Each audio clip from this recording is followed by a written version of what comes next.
Hi friends, আমি তন্ময় আর আপনারা দেখছেন টিএস গ্রিন ওয়ার্ল্ড। আর টিএস গ্রিন ওয়ার্ল্ডে আপনাদের সবাইকে জানাই স্বাগতম। আপনারা ভালো আছেন আশা করি, আর আপনাদের গাছপালাগুলি অবশ্যই ভালো আছে।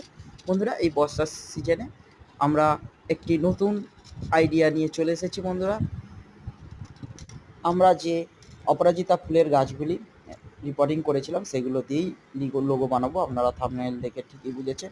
তাই আমরা একটি জিআই তার ও একটি কঞ্চি নিয়ে নিয়েছি। এই জিআই তারটিকে পাকিয়ে পাকিয়ে আমরা একটি লোগো বানাবো। ফার্স্ট যে লোগোটি করব সেটি হলো লাভ চিহ্ন, আর এই ভিডিওর মধ্যে সেটাই দেখাবো যে লাভ চিহ্নটা মোটামুটি আমরা করে নিয়েছি।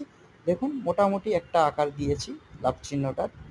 পরে আমরা এটাকে ঠিকঠাক করে পুরো লাভের আকার দেওয়ার চেষ্টা করব। বন্ধুরা দেখুন, এটি এক টিএস গ্রিন বলে একদম সম্পূর্ণ একটি নতুন কাজ। বন্ধুরা দেখুন, আমরা গাছগুলোকে বেঁধে নিচ্ছি। কত সুন্দর সবুজ সতেজ গাছ। এই গাছগুলো আস্তে আস্তে উপরের দিকে উঠবে। আশা করি লাভ চিহ্নের আকারটি দেবে। বন্ধুরা দেখুন, এই আমরা গাছটিকে বেঁধে নিলাম।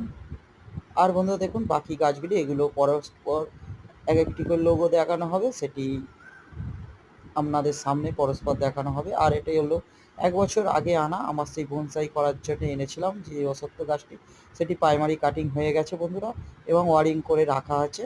পরবর্তী ভিডিওতে এই বনসাইটি কীভাবে তৈরি হচ্ছে আমি দেখাবো। ছোট ছোট পাতা গজিয়েছে। বন্ধুরা, ভিডিওটি ভালো লাগলে লাইক করে সাবস্ক্রাইব। ধন্যবাদ।